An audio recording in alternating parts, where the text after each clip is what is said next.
تو آگے سے جو جواب آیا وہ تمام فرسٹ کلاس نے سنا، اور جواب یہ آیا، I am in command of this aircraft, please leave the cockpit and shut the door behind you. یہ نور خان کو جواب آیا۔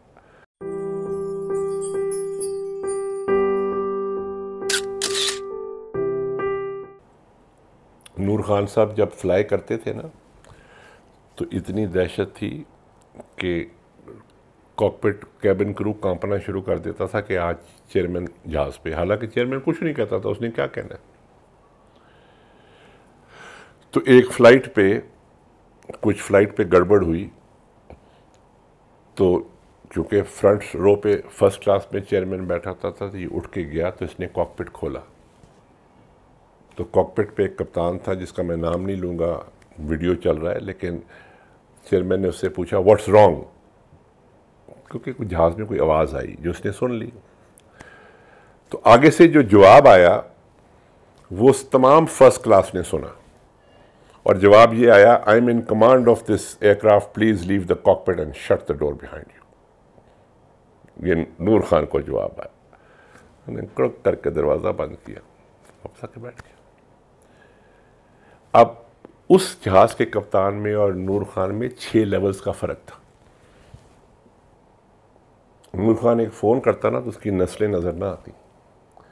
تو جب یہ لندن پہنچے اور ہوٹل میں پہنچے تو نور خان نے کہا کہ جو ان کا اسسٹنٹ تھا کہ کیپٹن کو فون کرو اور اسے بولو کہ will you have dinner with me. تو اس نے کہا وائی سر، مطلب اس پہ کیا ضرورت ہے؟ اس نے کہا آئی ہیو ٹو اپالوجائز۔ یہ وہ آدمی تھا جس سے پورا پاکستان گھبراتا تھا۔ اس نے کہا میرے سے غلطی ہوئی ہے، میں نے اس سے معافی مانگ لی، میرا کوئی کام نہیں تھا کاکپٹ میں جانے کا۔ اور اس نے کھانے پہ معافی مانگی، اور جب اس نے معافی مانگی نا تو اس نے ایک 23 سال کے بچے کو سکھا دیا، کیونکہ اس نے خود کر کے دکھایا، لیکچر نہیں دیا۔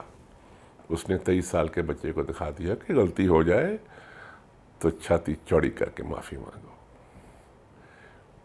اور اگلا کا اور آپ کی جو رسپیکٹ ہے اگلے کی نظروں میں وہ آپ کو آسمان پہ بٹھا دیتا ہے۔ کین یو امیجن اس کیپٹن کی فیلنگ کہ چیئرمین آ کے اس کے کھانے پہ اس سے معافی مانگے کہ میں نے تمہیں کھانے پہ اس لیے بلایا کہ آئی ہیو ٹو اپالوجائز۔ یہ بڑے لوگ تھے، اور بڑے اس لیے نہیں تھے کہ ان کے عہدے بڑے تھے، بڑے اس لیے تھے کہ ان کے اعمال اچھے تھے، یہ کام ایسا کرتے تھے۔